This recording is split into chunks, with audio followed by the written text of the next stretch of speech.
Okay, thank you. Final session before lunch, and this is a series of pioneering projects presentations. So you are about to hear and see 3 presentations that highlight scientific advancements within the ARC that can place the UK at the forefront of global innovation. So we'll structure this with each of the 3 presentations. I'll introduce them individually, and then we'll have an opportunity for you to put any questions about those presentations or any other matters to the panel afterwards. So first up, please welcome Dr. Bruce Tomlinson, Chief Executive at HR Wallingford. Thanks, Bruce.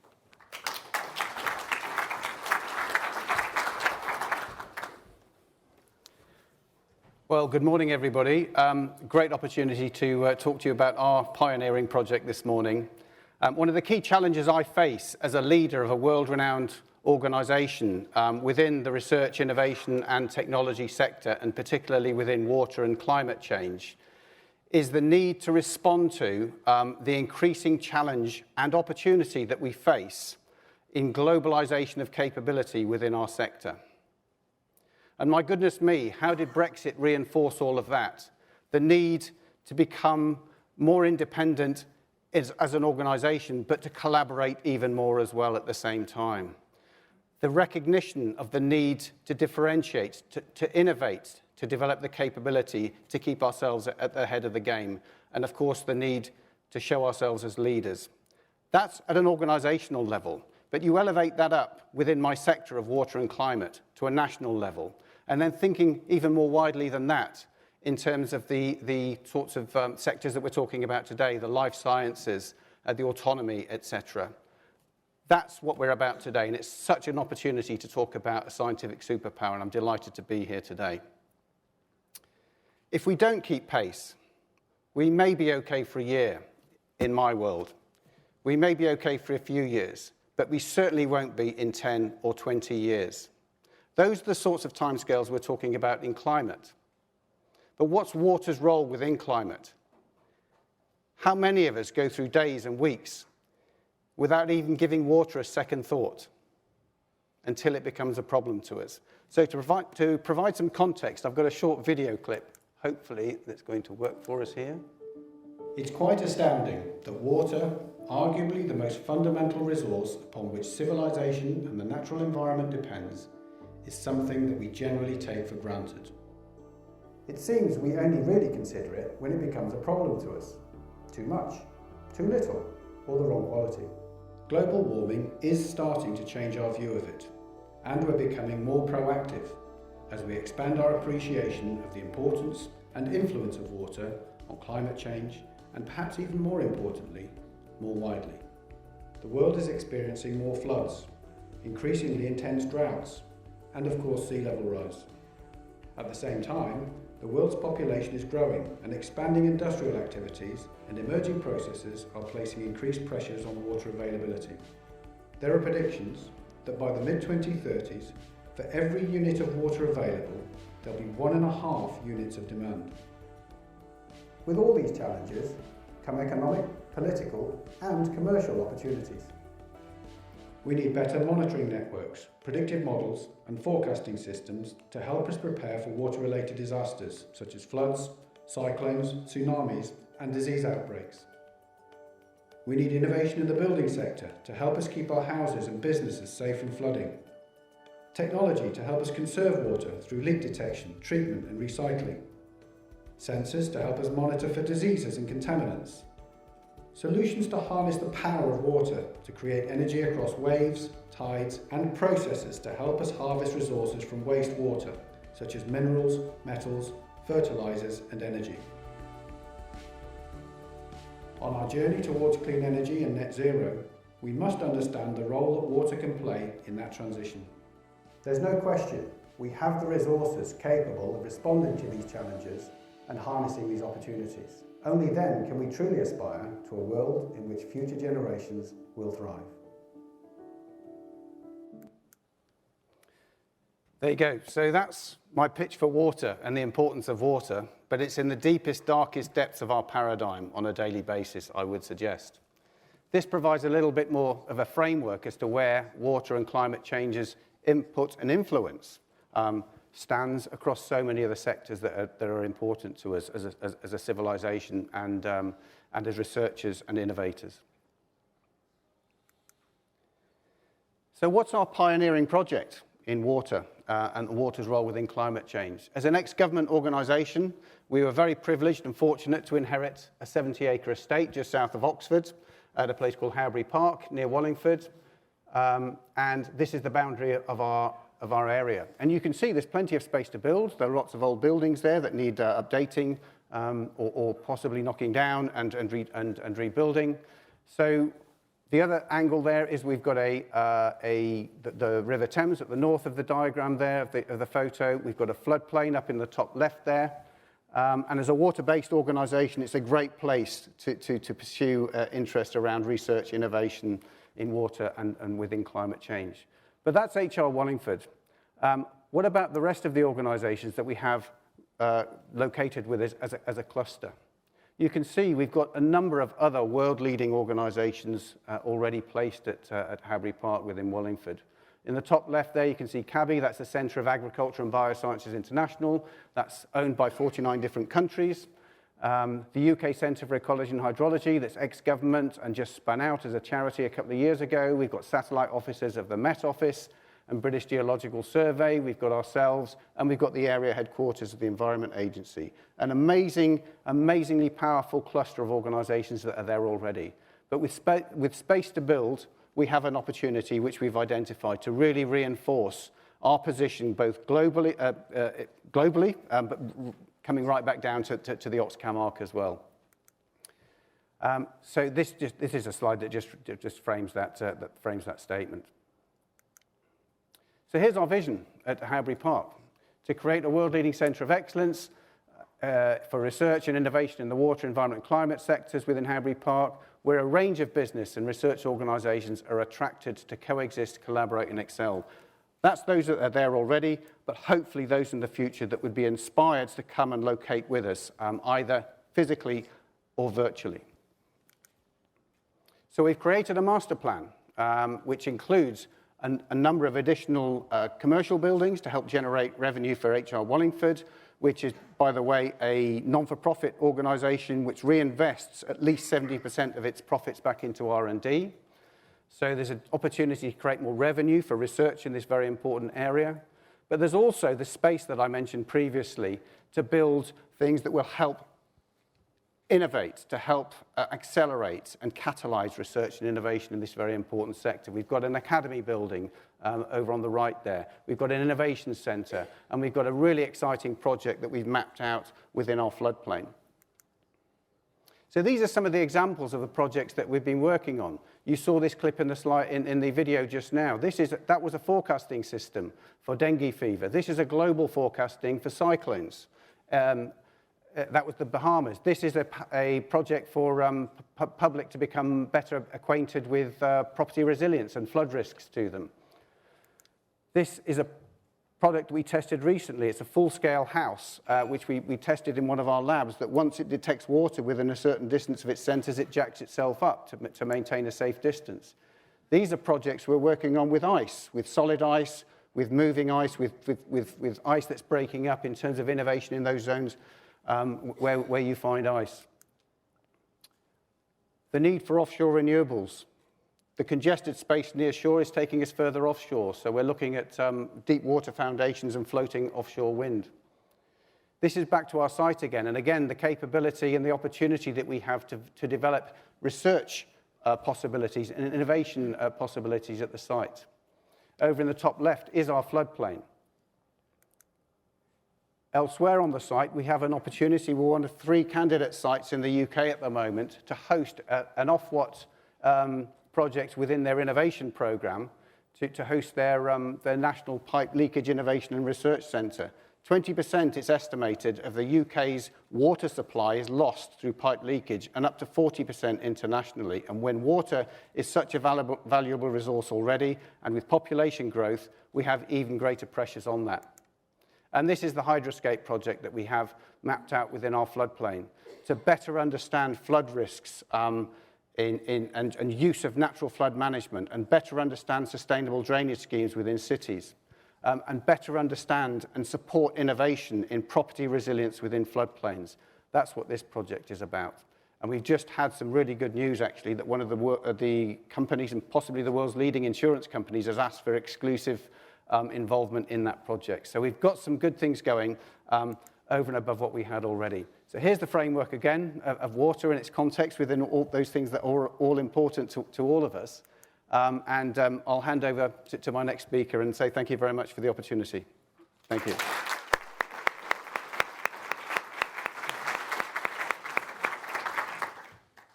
Bruce, thank you so much. Next presentation from Dr. Tim Bestwick, Chief Technology Officer at the UK Atomic Energy Authority. Thank you, Tim. Bruce. Hello, good morning. I'm going to talk about fusion. Fusion is certainly a pioneering project. If we're talking about pioneering projects, we're probably an extreme pioneering project. I'm not going to start by saying the acute need to decarbonize our energy supplies and the damage we're doing to our planet, and that's where fusion fits in, because you've heard very eloquently about the challenges we face, and you know them very well. In fact, it's extraordinary when you talk about our future energy supply, how quickly we have educated ourselves over the last few years and are now really acute of the issues. But fusion falls into the categories of solutions.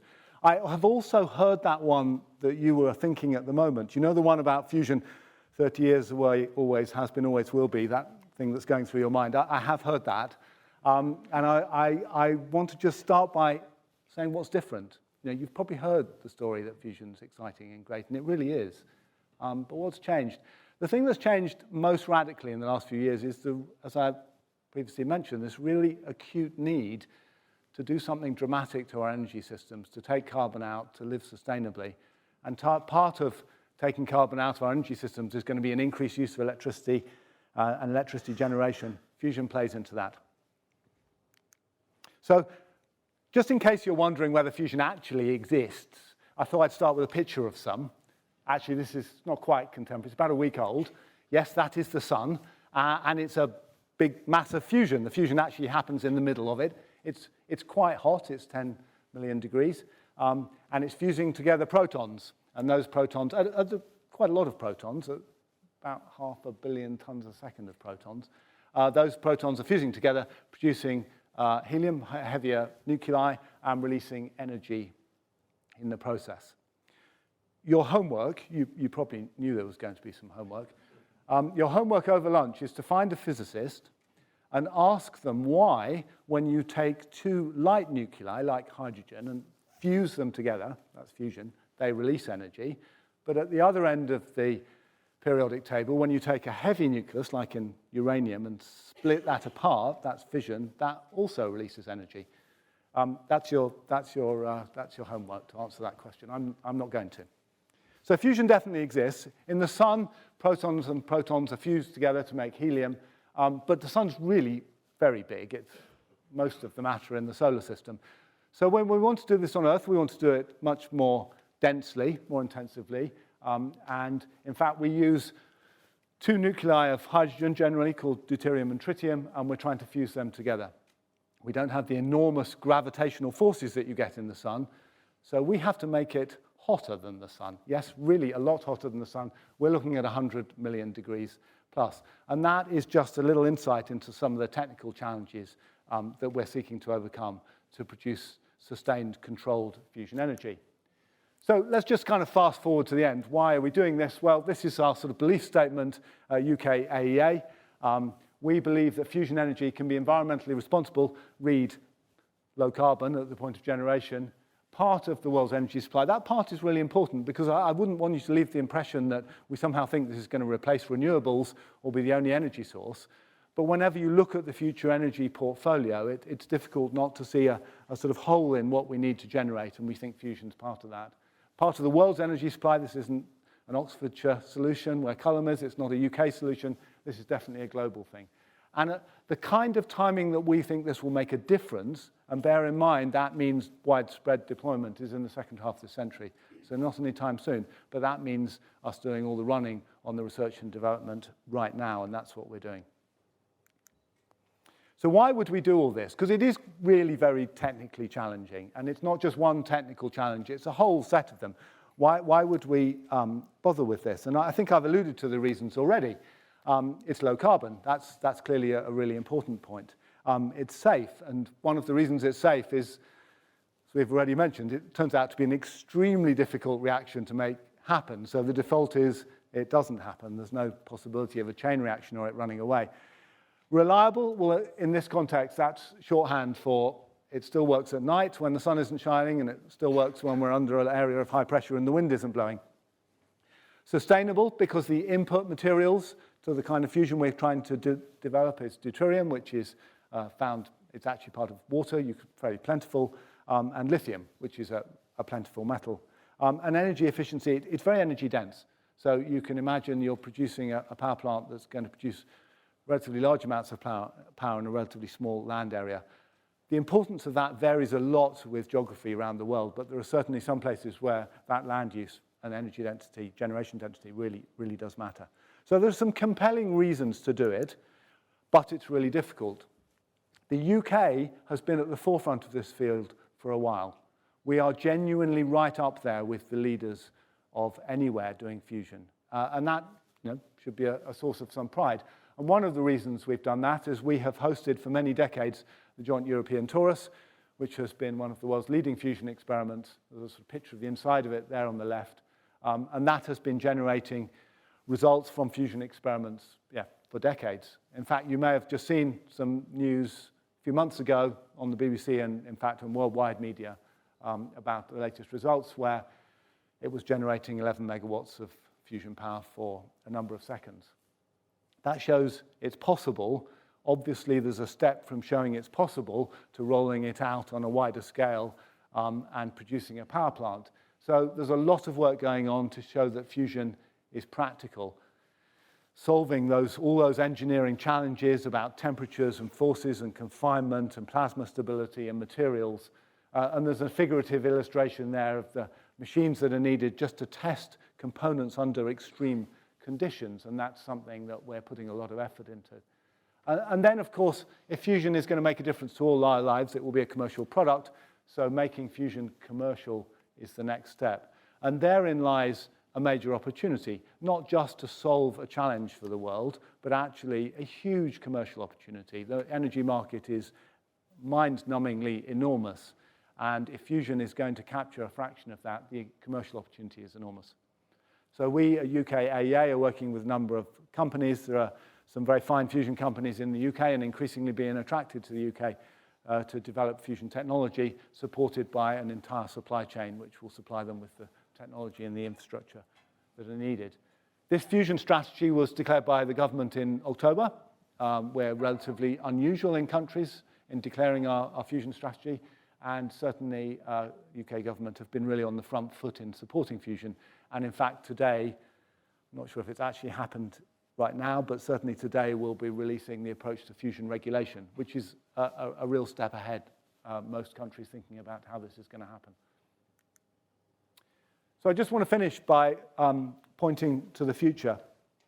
We are responding to this enormous opportunity, both to do something really for the good of humanity and also to capture a real economic opportunity by setting up a fusion cluster. It's now established. It's up and running. And this is really has, I suppose, a centre of mass around the activities of Oxfordshire, but is a UK-wide activity, and it needs to be. And this is academic research institutions, fusion companies, supply chain companies, investors, all kinds of organisations working together to make fusion go faster and deliver it quicker, because the world needs fusion energy. Thank you.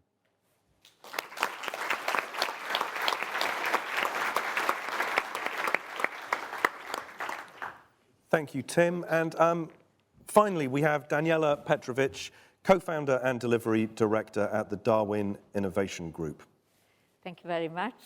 Good morning, everyone. Thank you for having me here. It's a great opportunity to talk about Harvard Innovation Campus, where we are based. Darwin Innovation Group is a scale-up company. I'm really proud to say that we are not startup anymore. And we are moving into the next phase of development. We are a company that produces communication solutions. So our main product is ubiquitous communication. We basically switch between terrestrial 5G, 4G networks and satellite networks. That allows us to create use cases where the connectivity is not a problem wherever we are on the planet. And our main use case where people are aware of us and that they know about us is autonomous vehicles. So why ubiquitous communication is important for autonomous vehicles? First of all, they produce huge amount of data. And second, we want autonomous vehicles to be available anywhere in urban and rural environments. And to be able to do that, we need them to be connected at all times. So I'll just talk about briefly about clusters, because many of the presenters mentioned clusters previously. I'm a big believer in next phase of development. So clusters are, I think, at the moment, think of the past, and we should think further and think about innovation ecosystems.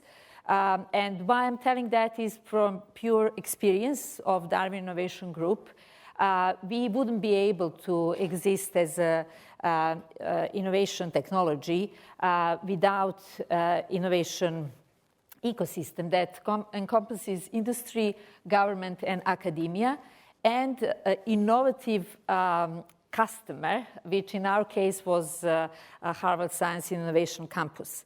All of these people had to take a risk, and these are not small risks, but they take risks easier if there is somebody else taking the risk, so they de-risk it.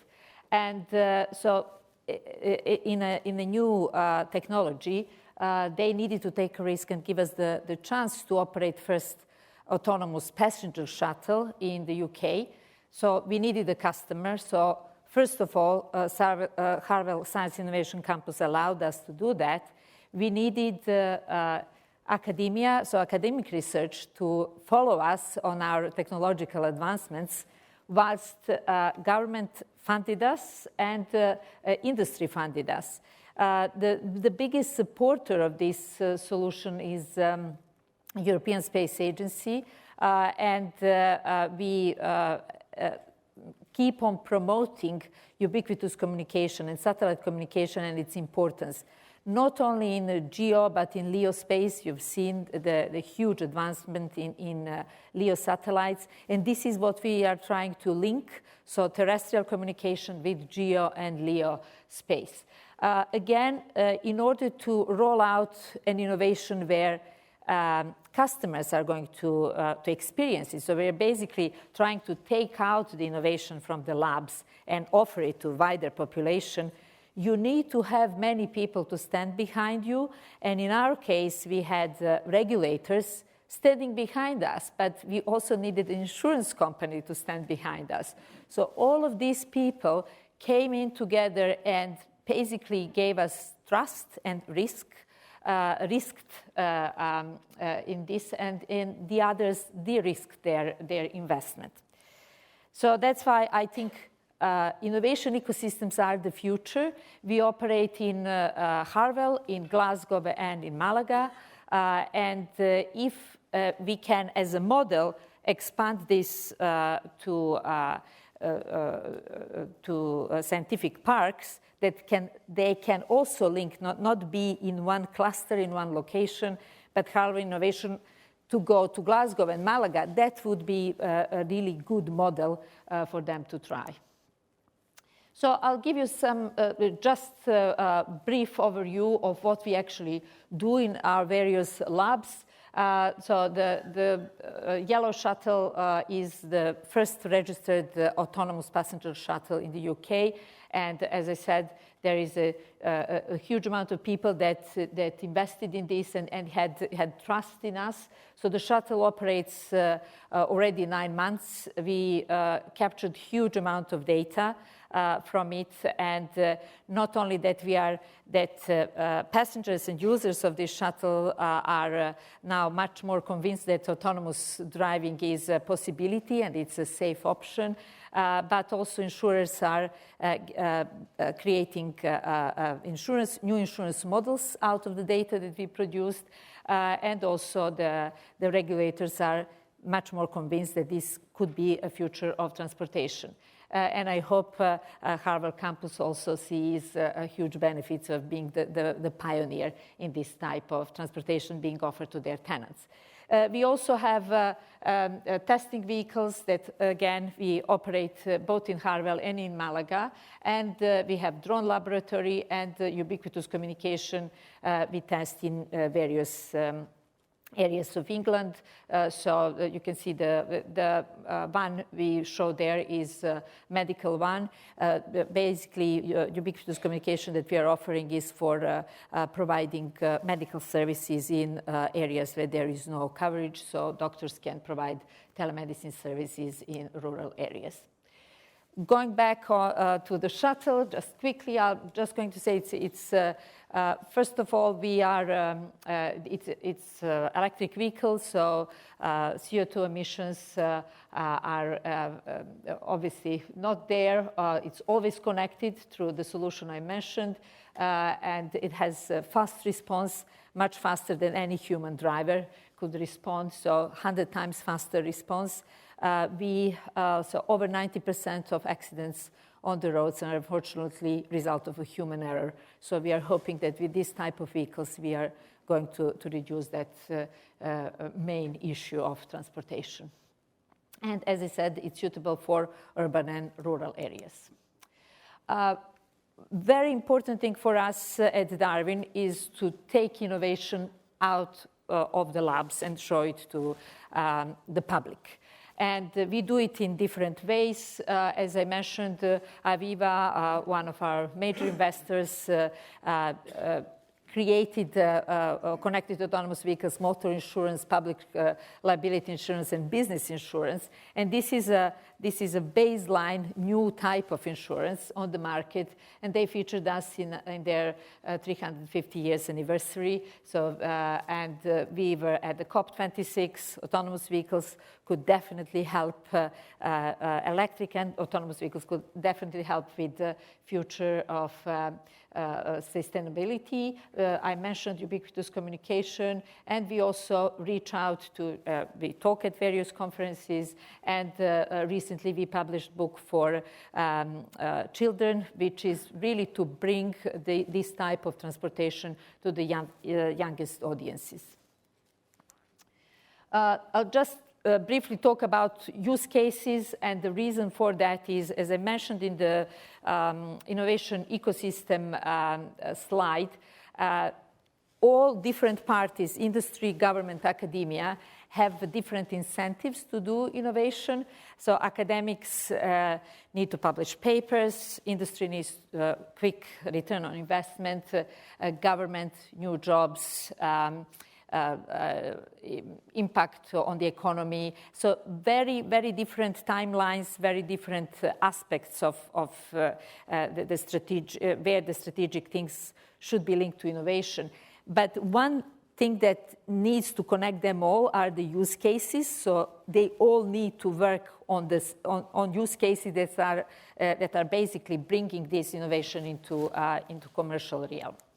So in our case of connected autonomous vehicles, these use cases were built based on our interviews with customers.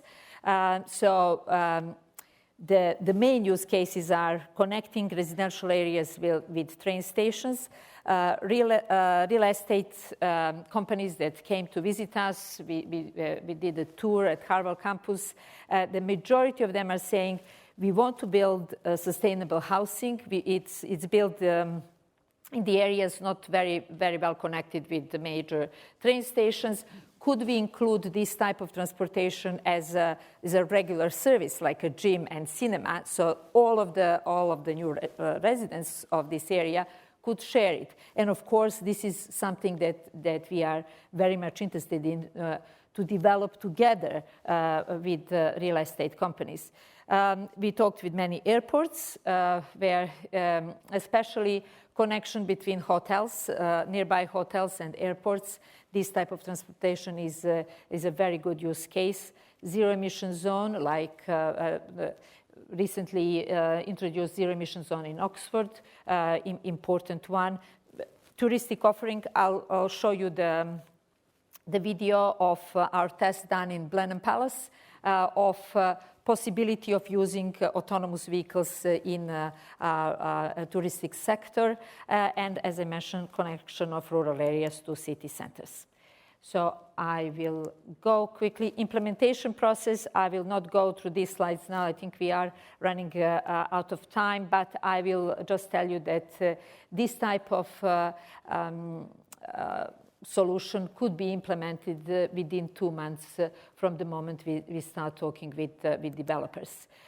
This is what connected autonomous vehicles see. So this is our software driver taking us around Harwell campus. And I'm just going to quickly show you, this is the route we operate every working day, 9 a.m. to 3 p.m. You are most welcome to visit us and experience autonomous driving. We are talking with the campus now about expanding this operation to night shifts because the vehicles are not only available to be used as transportation vehicles, but also as surveillance vehicles. So if you think about using these vehicles as night patrol, they could be used at any campus, at water facilities, and so on. I'll just, the vehicles are, so we created the route together with the customers. This slide I wanted to keep because I just wanted to praise Harwell Innovation Campus and STFC management team because they really were involved in this innovation with us. We had to create the route, we had to ensure it, we had to work with the various regulators, but we also in some areas needed to make changes on the route, and they were very responsive, and it's been an incredible pleasure to work with both STFC and Harwell Innovation Campus joint venture. We created the bus stops that are linked with the regular bus service, and customers can see where the shuttle is at all times through our mobile app. I'll just show you now a quick video to finish the presentation by showing you what we've done at Blenheim Palace, as this was our test with our test vehicles. With aim to provide connected autonomous shuttle operation, not only in Blenheim Palace, but in all other touristic places of a similar kind in the UK.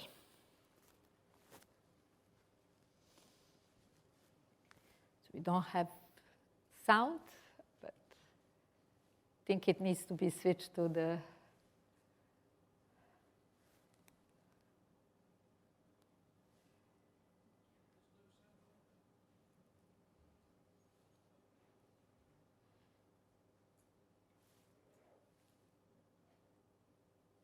There is a sound, but I can I can talk over it. So this is what we've done 18 months ago, where beautiful surroundings, not so beautiful weather. We tested how we can use autonomous vehicles as passenger transportation in big areas of touristic beauty. Blenheim Palace is one of such big houses that is very keen on sustainability, and they offered us to, they enabled us to do the test. So all the tests were done in partnership with European Space Agency, telecom companies, insurers, and regulators. And the tests, all of them responded very well on this type of offering. So we are now in the process of testing and providing this type of transportation to increase touristic offering of the UK sites, so they're not showing things of the past, they're looking at the future with this. So thank you very much.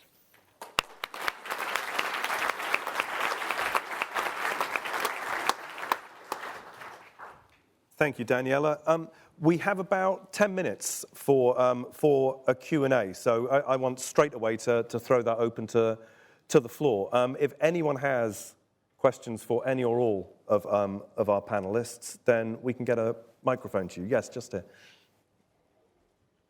Thanks very much for great and inspiring presentations. You've all talked about the importance of clustering and clusters, but Tim and Bruce, specifically, your sites are in the Oxford-Cambridge Arc because that's a quirk of history and the heritage of where you've come from. So my question is, does it make a difference to you that you are based within that Arc area? And if you were starting today, would you still choose to be based where you are, or would you go somewhere else in the UK? Who'd like to take that? I don't mind starting. You start now. I'm not sure if I was sitting where Angus was earlier on, but if you want to take a cynical viewpoint, there's so much that we could do within our sector, within water and climate, and it's very frustrating to see the difficulties that we face as an organisation in relation to funding for the sorts of things that we feel we can really contribute to. So if we were starting again from scratch, we would probably go where the money is in terms of the funding, if I'm being honest. And that's number one. And number two, the challenge we also have, we've talked about recruitment and the resource for capability. Oxford in particular, and Oxfordshire, is an expensive place to live. So it is a challenge to recruit people to come and work and be based where we are. But at the same time, I think what's really important is that we must take the opportunity, I think, amongst all of us, to make sure the government isn't bandwagoning the need to invest in areas of the country, such as the Levelling Up agenda, without the proper thinking behind it. And I'll give you an example without too much detail, is that we're experts in sustainable drainage schemes, flooding, etc. And the government funded a £10 million project up in the northeast a number of years ago to develop a facility to better understand this concept. It was placed on a piece of land that has now run out of lease. So the landowner has now decided they want to take it back and develop homes or commercial business park on there. So I think it's really important that the whole picture is taken account of when we're placing our businesses where we're choosing to do so, but at the same time informing the government and doing our best to inform the government in their own decision making as to where they invest. Tim, do you have thoughts on the same question? Yes, I've spent so long so immersed in what happens at Harwell and Culham and Oxford that I can't answer the question, can you look at it dispassionately? It's just so intertwined with who I am. So I can't really answer how I'd start again. But I would make the observation that certainly from a Fusion perspective, and I think from Harwell's perspective as well, we're trying to operate at really the global limits of innovation and science. We're trying to be at the cutting edge, and that involves having extraordinarily talented people. And those people are very highly mobile, and they can choose where they live, actually. And they want to live. There are places they want to live, and there are places they're not attracted to. So being somewhere that you can attract the internationally mobile, highest, in our case, science and technical talent is hugely important. It really does make a difference. And I think that is just a factor in being at the forefront of your field. You have to be able to attract the best talent. Now, unfortunately, The flip side of that, as Bruce pointed to, is that the market doesn't lie, and if it's attractive, it's expensive. But where we are is attractive to people. We have historically been able to attract people from all over the world. It's been compromised a little of late, but we're still doing it. And that's what you need to do to operate at the forefront of an international field. Daniela, any thoughts to add to Bruce and Tim's responses there? Yes, we always open our labs close to universities, so that's very important for us. Harvard is close to Oxford, Glasgow University, very closely working with our Glasgow lab, and Malaga University is with Malaga lab. So it is very important for us to have proximity of university in order to attract talent to our workforce. If you start again, I would definitely start again at Harvard. There's a question on Slido that's just come in. It's linked to something said in an earlier panel, but it's just popped up here now. Tim Holmes at Endurance Estate says, I note Andy Williams referred to East-West Rail. Do you see that? I'm just going to move around the water bottle. Do you see that as a priority to link the ARC and to help get staff to Cambridge from a wider area? Any take on that? Well, anything that involves better communications links between Oxford and Cambridge is welcome, no matter what it is. It's a journey that is just sort of unreasonably difficult.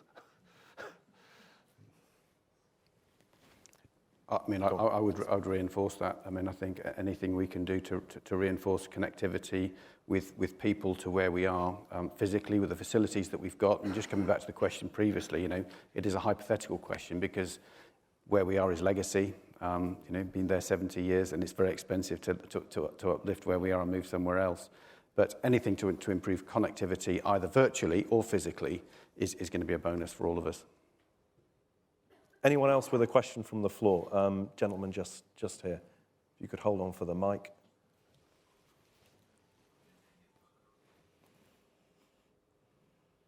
Andrew Ross from Global Garden. Bruce, Wallingford, you mentioned, is on a floodplain.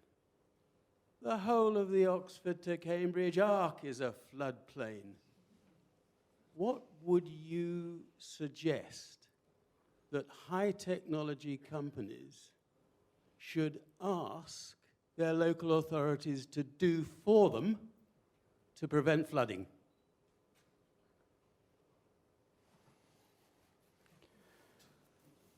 I'm not sure there's anything that we can do technically to prevent flooding per se.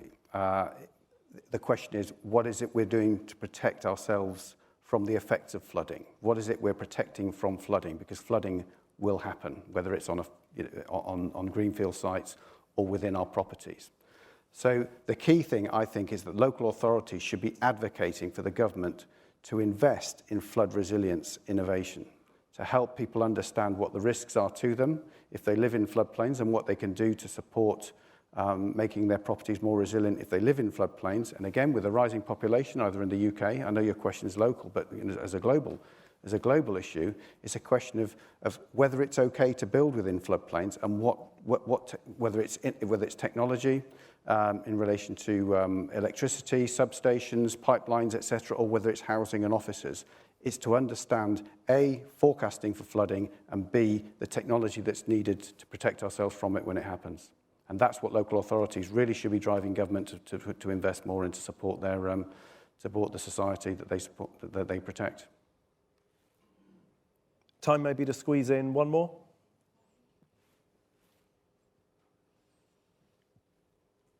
Hello, Andrew Teacher, founder at Blackstock Consulting and one of the authors of the Radical Capital Report. Just be interested to hear what the panel think different universities' tech transfers could do to help with the quest for talent, the quest for growth, and the quest for better political intervention in supporting the funding that you need.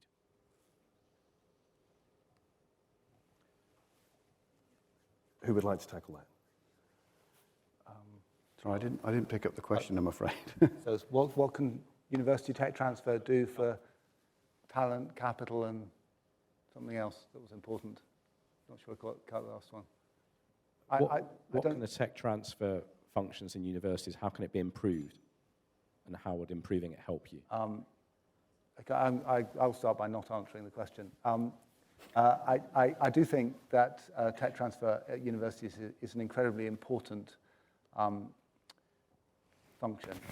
Just by way of illustration, I knew the head of tech transfer at Caltech a little bit, and I remember him telling me that when they used to interview new faculty for Caltech, very prestigious university indeed, they used to interview him to see if the tech transfer department could support their aspirations for being entrepreneurial. I've always thought that was a sort of benchmark for what we should be aiming at, that it's so built into the university system that it's actually part of delivering one's role as an academic. So I've been attracted to that. So I think it's incredibly important. I'm not sure I'm fit to comment on how they can be improved, but I do recognise their pretty fundamental importance. Just from my perspective, I know there are a number of universities that exist that don't have innovation on the leadership team at board level within universities. And obviously we heard from Chaz earlier on, who's Pro-Vice Chancellor for Innovation at Oxford. Plenty of universities don't have that. So number one, they need to demonstrate innovation at a leadership level within university, and then from the bottom up to encourage students within clubs and competitions, etc., to innovate. Again, more could be done on that. So I think the combination of those things from a top-down, bottom-up approach is going to help. Excellent. Well, that is almost lunch. Daniela, Tim, Bruce, thank you all. Please show your appreciation.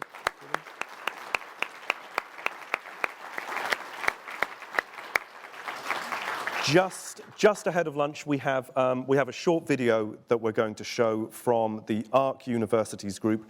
After that, we'll break for lunch and hope to see you back here at 1:30 for the afternoon session. Thank you.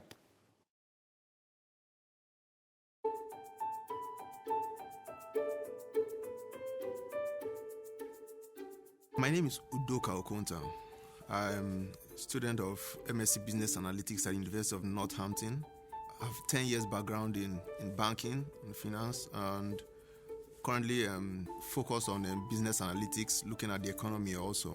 I'm Marilla Hart. I'm studying for a master's in sustainability at Anglia Ruskin University, based in Cambridge. So that's covering environmental sustainability, also covering economic, social justice and social factors. My name is Oliver Reed Vega. I'm currently in Cranfield University studying advanced mechanical engineering. I want to focus my career on something that will help people, particularly within the renewable energy sector or the automotive sector, which is why I chose advanced mechanicals. It gives me the opportunity to do both. My name is Winifred Amarachi Saribe, and I am from the University of Bedfordshire. I am doing my PhD in entrepreneurial finance, and my research focuses on how entrepreneurs raise finance in England. I'm Gurpreet Singh. I am with Buckinghamshire University, and I'm doing my PhD in sustainability by fashion. Now I am on a research based on dialogue and human consciousness and conscious decision making among denim industry that will impact sustainability. My name is Samuel Dada, and I'm a Cambridge University PhD student studying chemistry. So I actually did biochemistry for my master's degree, but when I saw Alzheimer's and Parkinson's disease being advertised, I decided I would love to work on that. My name is Ayan Danumfundo Mhlongo. I am currently doing my PhD in multidisciplinary gender studies at the University of Cambridge. It was very important for me to be part of a department that uses a gender lens in terms of having to interrogate different issues. My name is Nicholas Chow, and I'm at the University of Oxford doing my PhD in the Department of Geography and School of the Environment. I'm a water engineer by training, and so I really wanted to make sure the work that I was doing was sort of useful to communities, not just theoretical. I'm Henry Rimmer, and I'm studying an MSc in Systems Thinking and Practice with the Open University. I wanted to learn more about ambiguity, really, or rather be better at handling it in the things that I deal with, so national security, geopolitics, and make more sense of those frightening and exciting things that happen in the world.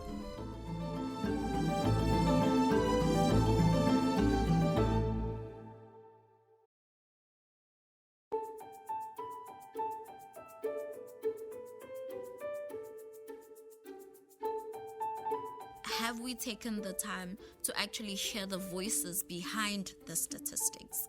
the greatest threat or the greatest risk to our future security is actually not having a coherent, truthful, factually applied approach to dealing with climate change. Depending on what we do within the next 8 years or so, future predictions could be quite different, but unfortunately we already have got an element of climate change locked in, and life is already getting a lot harder and will continue to get a lot harder for millions of people around the world. Nature is being sacrificed for unsustainable development, particularly, and for the expansion of some industries. If you're encouraging people to use solar energy, solar panels, it's also important that the process in making those solar panels become also sustainable.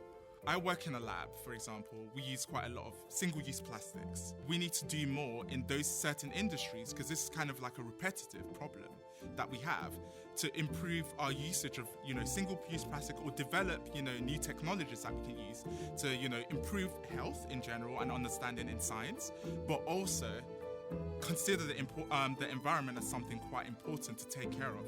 Some of these decisions that we make on infrastructure, in particular things like water infrastructure and dams, they last for hundreds of years. And so we have to make a decision, maybe now, maybe today, maybe tomorrow, that is relevant for the next 100 years. We need to hold power to account and say we've got a real climate and ecological emergency on our hands, and we cannot continue with business as usual. People should relearn how to live green and how to live as nature has made us, instead of relying on technology always. People that are struggling to feed themselves, I don't really think that they're really bothered about not using plastic or things like that, no. There needs to be a partnership amongst all of humanity, and not just an agenda that is promoted by a particular group. Whilst individuals can make a difference, actually it's system change that we really need.